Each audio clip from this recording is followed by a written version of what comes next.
Hallelujah hallelujah. यशाया 57:15 यशाया 57:15 कारण जो स्थिती वास करतो त्याचे नाम पवित्र ठरणारे कसे म्हणतो निवचा पवित्र स्थानी असतो तसाच ज्याचे चित्त अनुनयुक्त व नम्र आहे त्याच्या ठाई बसतो येणेकरून नम्रजनाच्या आज्ञेचे संजीवन मिळतो व अनुनयुतेची उत्तेजित करतो। Hallelujah hallelujah hallelujah. वचन काय सांगते पहा, परमेश्वर पिता जो उंच अति उंच परमेश्वर आहे, जो उंच स्थली मात्र बसतो आणि नम्र व्यक्तीच्या हृदयात वस्ती करतो। प्रभू म्हणतो की ज्याचे चित्त नम्र आहे अशा व्यक्तीच्या ठाई परमेश्वर पिता बसतो आणि त्याच्या जीवनाचे संजीवन करीतो आणि परमेश्वर त्याला अनुग्रह आणि आशीर्वाद देतो। हा बायबल सांगते की परमेश्वर पिता म्हणतो मी इतका श्रेष्ठ इतका मोठा परमेश्वर आहे की सर्वात उंच स्थली मी बसतो, माझं सिंहासन सर्वात उंच सिंहासन आहे, मी सर्वात उंच स्थली मात्र बसतो, मी थोर आहे मग अक्षय स्थितीत वास करीतो, मी पवित्र प्रभू आहे तरी सुद्धा मी इतका मोठा परमेश्वर आहे, मी थोर आहे, उंच स्थली बसतो, अक्षय स्थली बसतो तरी सुद्धा ज्याचे हृदय नम्र आहे ज्याचे चित्त नम्र आहे अशा ठाई मी वस्ती करतो। आता देवपिता इतका मोठा परमेश्वर आहे, तो थोर आहे, परम पवित्र आहे, तर देवपिता म्हणतो की ज्याचं चित्त नम्र आहे अशामध्ये मी वस्ती करतो, ज्याचं मन ज्याचं हृदय परमेश्वराशी जोडलेलं आहे, ज्याने आपलं अंतःकरण देवाशी जोडलेले आहे अशा व्यक्तीच्या हृदयामध्ये परमेश्वर राहतो। हा मनुष्याचा जो हात आहे तळहात तेवढंच त्याचं हृदय असतं। परमेश्वर पिता म्हणतो मी अक्षय स्थली वास करीतो, उंच स्थली बसतो, मी परम पवित्र परमेश्वर, मी थोर परमेश्वर आहे। तरी आपला तळ हाताचं एवढंस छोटस हृदय आहे तरी प्रभू म्हणतो मी तुमच्या हृदयात राहतो कारण तुमचं चित्त नम्र आहे म्हणून। म्हणजे आपलं चित्त नम्र असणार, हृदय नम्र असणार, आपण परमेश्वराकडे आपलं चित्त लावलेलं असणार तर परमेश्वर पिता म्हणतो मी तुमच्या हृदयात राहणार, मी तुमच्या अंतःकरणामध्ये वस्ती करणार, तुमच्या मध्ये मी राहणार आणि तुमची संजीवन करणार, तुमचा उद्धार तुमचे तारण करणार, तुमची बंधने तोडणार। हा माणसाच्या जीवनामध्ये मनुष्याने आपलं चित्त परमेश्वराकडे लावलेलं नाही, देवाकडे लावलेलं नाही। आज आपलं चित्त कुठे आहे? आपलं चित्त अनेक वस्तूकडे, व्यक्तीकडे, गोष्टीकडे, कामधंद्याकडे, अनेकाकडे मात्र लागलेले आहे परंतु परमेश्वराकडे लागलेलं नाही। बायबल सांगते जो आपलं चित्त परमेश्वराकडे लावतो, नम्र बनवतो त्याच्यामध्ये परमेश्वर वस्ती करणार, त्याच्या हृदयात येऊन परमेश्वर पिता राहणार। म्हणून त्यासाठी आपलं मन, आपलं हृदय, आपलं अंतःकरण परमेश्वराकडे आपण लावलं पाहिजे, आपलं चित्त आपण परमेश्वराकडे लावलं पाहिजे।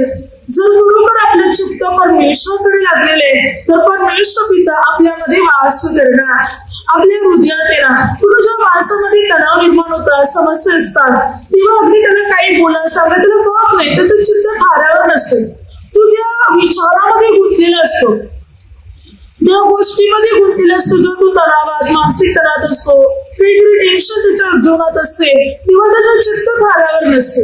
म्हणजे संपूर्ण जीवन जसं काही त्याचं अवलळ नाही, चित्त जे हे पूर्ण रीतीने नियंत्रणामध्ये करतो, म्हणजे जसं की त्याचं संपूर्ण शरीर पूर्ण त्या गोष्टीकडे जिथे चित्त लागलेले त्या गोष्टीकडे त्याचं संपूर्ण शरीर लागलेलं असते।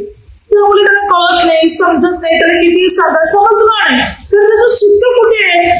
एखाद्या गोष्टीमध्ये गुंतलेले आहे त्यामुळे तर संपूर्ण शरीर त्या गोष्टीकडे वळालेले, संपूर्ण जीवन त्याच्याकडे त्या गोष्टीकडे वळालेले।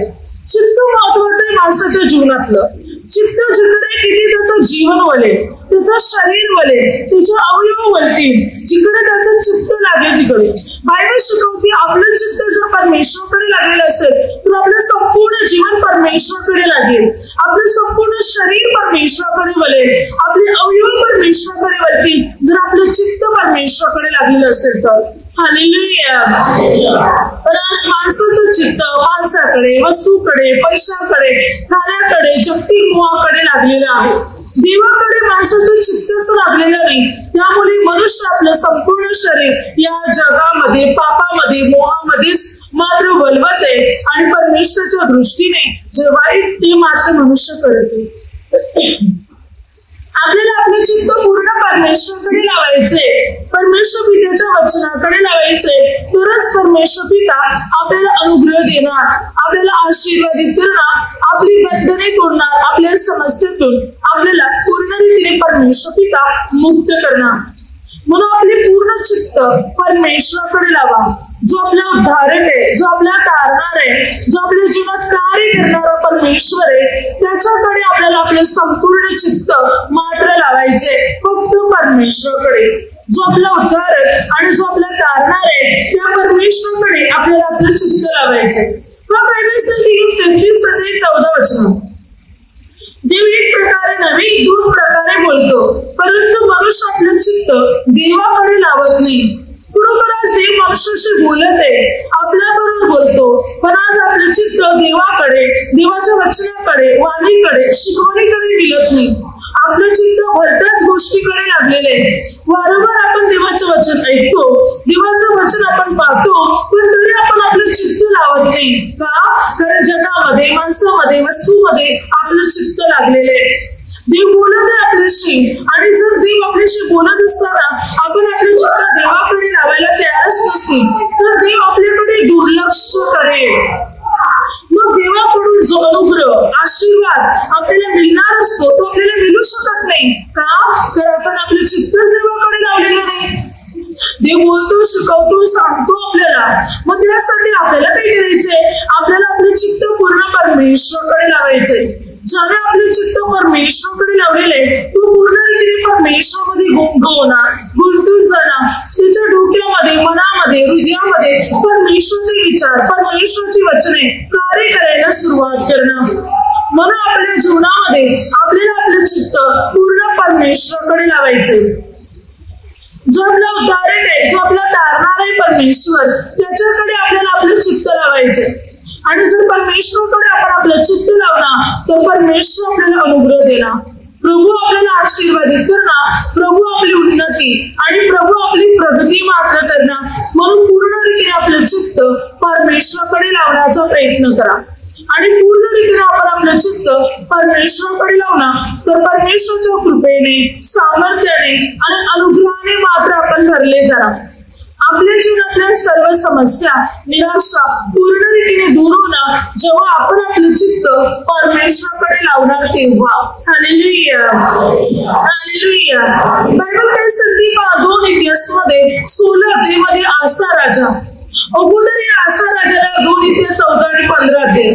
14 अध्यायामध्ये या परमेश्वर पित्याने या आसा राजाला विजय प्राप्त करून दिला होता कुशी लोकांवर. एक मोठी सेना होती, तरी देवाने आसा राजाला विजय दिला होता, कारण त्यावेळी आसा राजाचं चित्त परमेश्वराकडे होतं. 15 अध्यायामध्ये देवाने चोरा पडून त्याला स्वास्थ्य दिलं होतं, परमेश्वर त्याला आशीर्वादित केलं होतं. परंतु 16 अध्यायामध्ये काय झालं? या आसा राजाने आपलं चित्त देवाकडे लावलं नाही, म्हणजे त्याने बेहादाबरोबर करार केला. देवाची संगत त्याने सोडून माणसाबरोबर संगत त्याने जोडली. जेव्हा बादशाह इस्रायलचा राजा आसा राजाला चढाई करून येणार होता तेव्हा आसा राजाने अरामाचा राजा बेनहदाद याला म्हटले की तू मात्र ये, बादशाह राजावर चढाई कर. तेव्हा वेळेला आसा राजाने देवीच्या मंदिरातील पात्र, सोने रुपये जे होतं ते अरामाचा राजा बेनहदाद याला दिले. आणि अशा प्रकारे या आसा राजाने देवाची संगत सोडून माणसाची संगत पकडली. तेव्हा वचन सांगते 2 इतिहास 16 अध्याय 9 वचना, देवाचा सेवक त्याच्याकडे येऊन म्हणाले की मात्र तू देवाला सोडून मूर्खपणा केलेले, तू देवाला सोडून मूर्खपणा केलेले. पहा, या जगामध्ये सर्व ठिकाणी परमेश्वराची नजर आहे, परंतु जे सात्विक रीतीने वर्ततात, ज्याचे चित्त परमेश्वराकडे लागलेले, जो आपले चित्त सात्विकतेने परमेश्वराकडे लावतो, अशा व्यक्तीवर परमेश्वराचं सामर्थ्य प्रगट होते.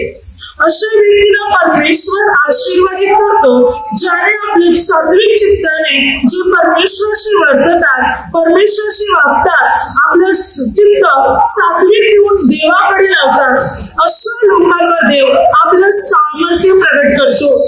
अशा लोकांना प्रभू आशीर्वाद देतो, अनुग्रह देतो, संरक्षण देतो, संपन्न समृद्ध बनवतो. परंतु तू काय केलंस? तू परमेश्वराला सोडिलेला आहे. आपलं चित्त परमेश्वरापासून हटून तू माणसाकडे लावलेले, म्हणून तुझ्या मागे लढाया लागतील. आणि बरोबर आसा राजाच्या मागे लढाया लागल्या. आणि सरतेशेवटी आसा राजाच्या पायाला एक व्याधी झाला, एक जखम. ही जखम एवढी वाढली की सरतेशेवटी तो देवाला शरण न जाता वैद्याला शरण गेला आणि जाऊन पितराजवळ जाऊन निजला, म्हणजे मरण पावला. बघा, असा राजा जोपर्यंत त्याने आपलं चित्त परमेश्वराकडे लावलं होतं तोपर्यंत कारगिलीच्या 35 वर्षापर्यंत देवाने त्याला सांभाळलं होतं. ना लढाई ना युद्ध, सर्व शांतीने चालले होते. अगदी लढाईच्या वेळी देवा त्याला सहाय्य केले होते. परंतु कारगिलीच्या 36व्या वर्षी, राज्याच्या 36व्या वर्षी त्याने परमेश्वर पित्याला सोडिले. आपलं चित्त देवापासून हटवून त्याने माणसाकडे लावले. म्हणून 39व्या वर्षी बस बघ, अगदी 2-3 वर्षाने त्याच्या पायाला जखम झाली आणि 2 वर्षानंतर त्यानंतर 2 वर्षाने तो मरण पावला. म्हणजे मात्र 36 ते 41 वर्षापर्यंत आसपास 5 वर्षात त्याच्या जीवनाचा अंत झाला. देवाकडे जोपर्यंत चित्त लागलेलं होतं 35 वर्षापर्यंत देवाने त्याला सांभाळलं. पण देवाकडून त्याने आपलं चित्त हटवून माणसाकडे लावले. बस 5-6 वर्षाच्या आत त्याच्या जीवनाचा अंत झाला. तो मरण पावला, आजारी पडला आणि मृत्यू पावला. बायबल सांगते की सात्विक चित्ताने देवाशी वर्ततात अशा लोकांना देवाचं सामर्थ्य असते, देवाचा अनुग्रह असतो, देवाचा आशीर्वाद असतो.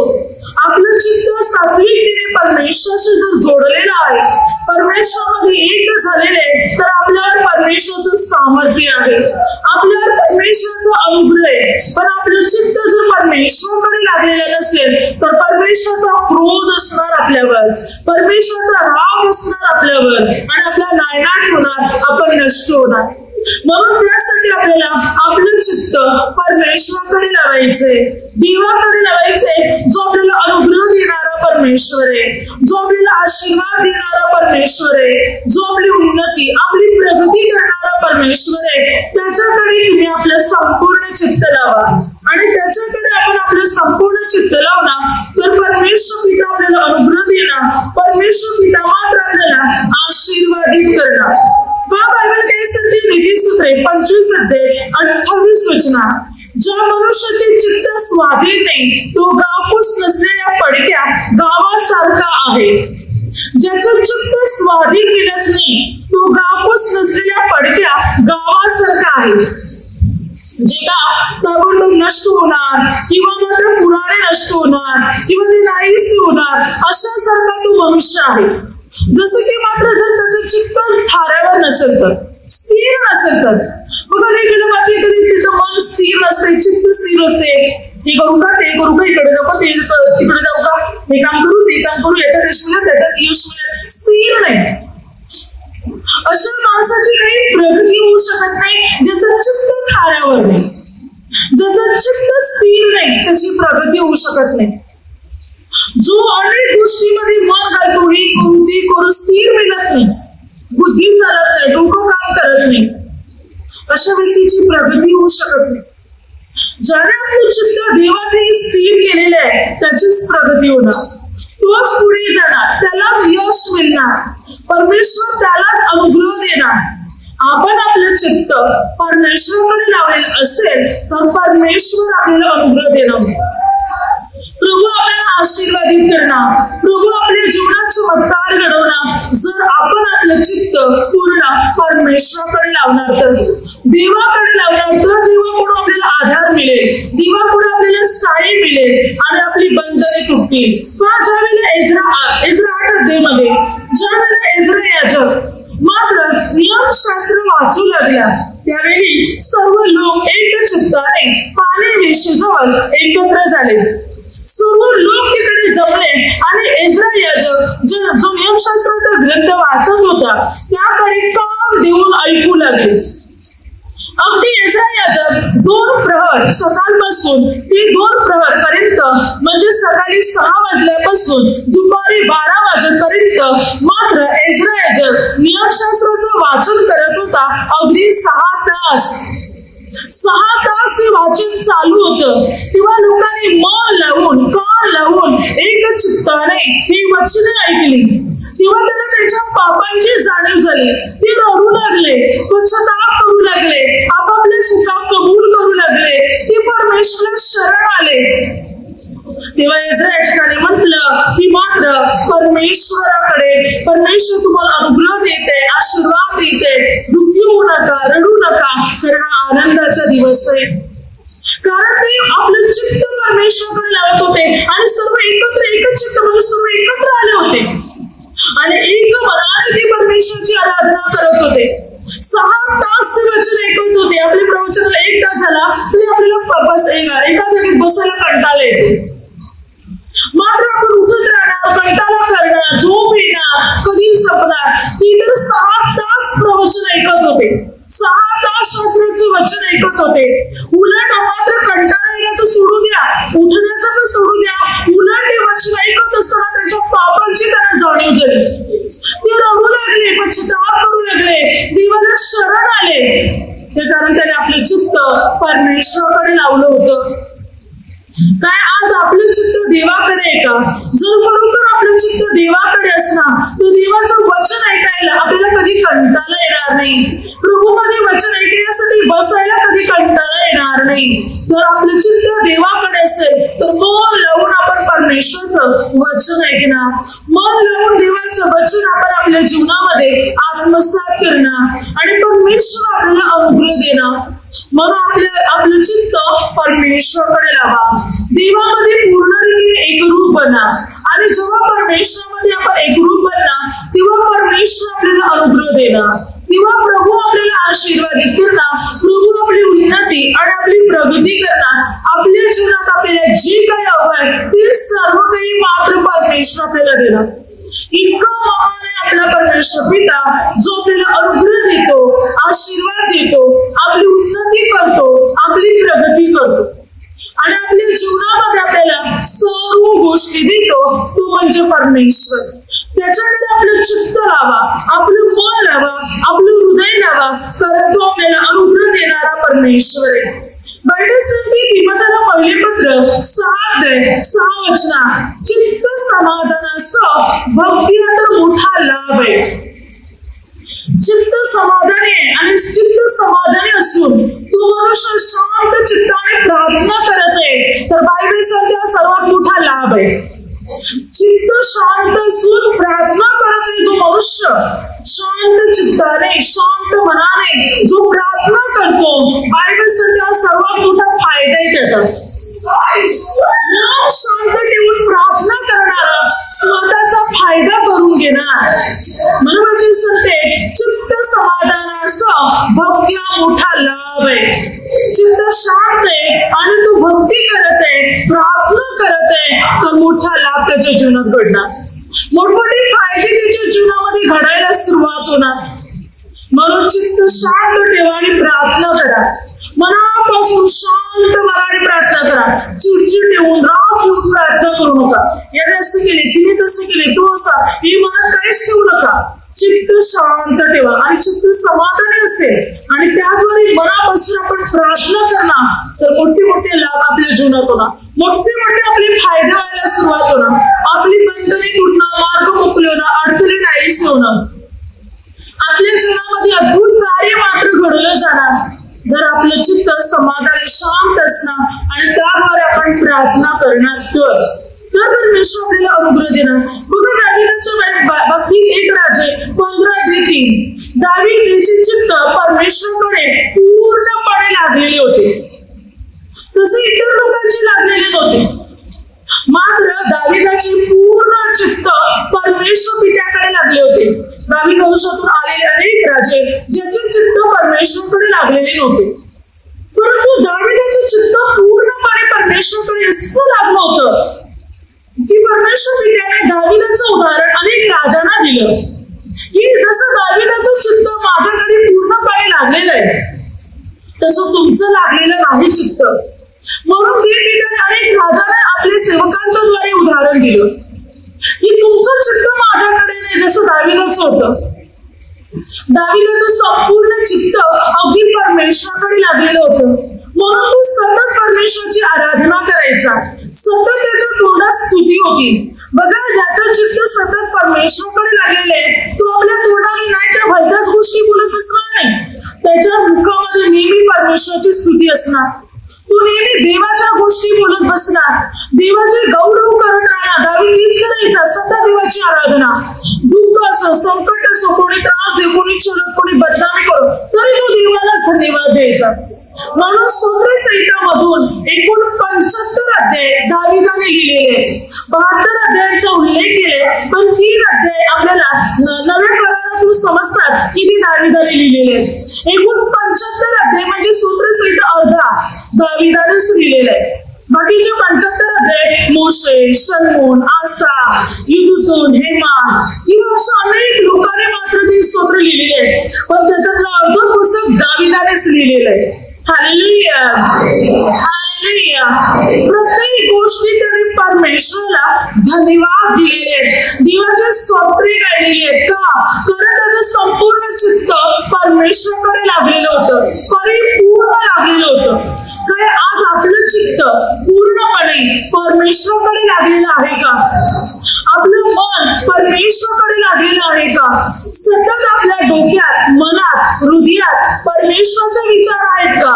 परमेश्वराची वचनं आपल्या मनात खेळत आहेत का? सतत आपण देवाचं ध्यान करत आहोत का? सतत आपल्या तोंडातून परमेश्वराची स्तुती बाहेर पडत आहे का? जर असं असेल तर खरोखर आपलं चित्त परमेश्वराकडे लागलेलं आहे. खरोखर आपलं मन, आपलं हृदय परमेश्वराकडे लागलेले. म्हणून बायबल शिकवते की पूर्ण चित्त देवाकडे लावा. जो आपला उद्धारक आहे, तारणार आहे, जो आपल्याला सर्व देणार आहे, अनुग्रह देते, त्याच्या आशीर्वादाशिवाय आपण प्रगती करू शकत नाही. त्याच्या अनुग्रहाशिवाय आपला व्यवसाय व्यवस्थित चालू शकत नाही. त्याच्या कृपेशिवाय मात्र आपला मार्ग यशस्वी बनू शकत नाही. देवाद्वारेच आपल्या प्रत्येक कामात आपल्याला यश मिळू शकते. परमेश्वराच्या द्वारेच आपण यशस्वी बनू शकतो. परमेश्वराच्या द्वारेच आपण निरोगी जीवन जगू शकतो.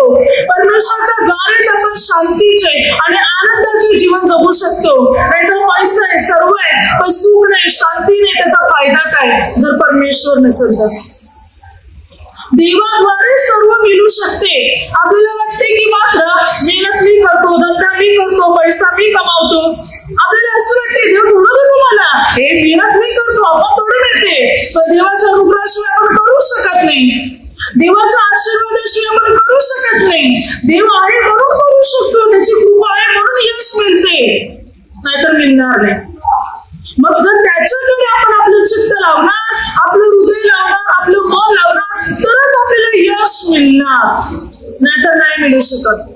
देवाशिवाय आपण काहीच करू शकत नाही. म्हणून परमेश्वराकडे आपलं चित्त लावा, आपलं हृदय लावा, आपलं मन लावा. यश देणारा परमेश्वर आहे, अनुग्रह देणारा परमेश्वर आहे, प्रगती करणारा परमेश्वर आहे, सर्व देणारा परमेश्वर आहे. त्याच्याकडे आपल्याला चित्त लावायचंय, आपलं हृदय लावायचंय, मनापासून प्रभू येशूकडे आपल्याला प्रार्थना करायचे. आणि जर मनापासून आपण प्रभूकडे प्रार्थना करणार तर प्रभूची कृपा, प्रभूचं सामर्थ्य आणि प्रभूची शक्ती आपल्या जीवनात उतरणार. प्रभूच्या कृपेने, सामर्थ्याने आणि शक्तीने मात्र आपण बदले जाणार. म्हणून आपले संपूर्ण चित्त आपल्याला परमेश्वराकडे लावायचे, प्रभूच्या वचनाकडे आपल्याला लावायचंय. तरच प्रभू आपल्याला अनुग्रह देणार, आशीर्वाद देणार आणि आपल्या जीवनात प्रभू चमत्कार मात्र घडवणार. Hallelujah, hallelujah. पुढे बाबी काय संधी पहा, नीतिसूत्र 29 अध्याय 23. गर्व मनुष्याला खाली उतरवितो, पण ज्याचे चित्त नम्र असते तो सन्मान पावतो. गर्व माणसाला खाली उतरवतो. मनुष्य किती वर चालला असेल, नाव, महिमा, सन्मान सर्व काही त्याला मिळालं असेल, पण गर्व आला की खाली आपटणार, मग त्याला कोणच विचारणार नाही.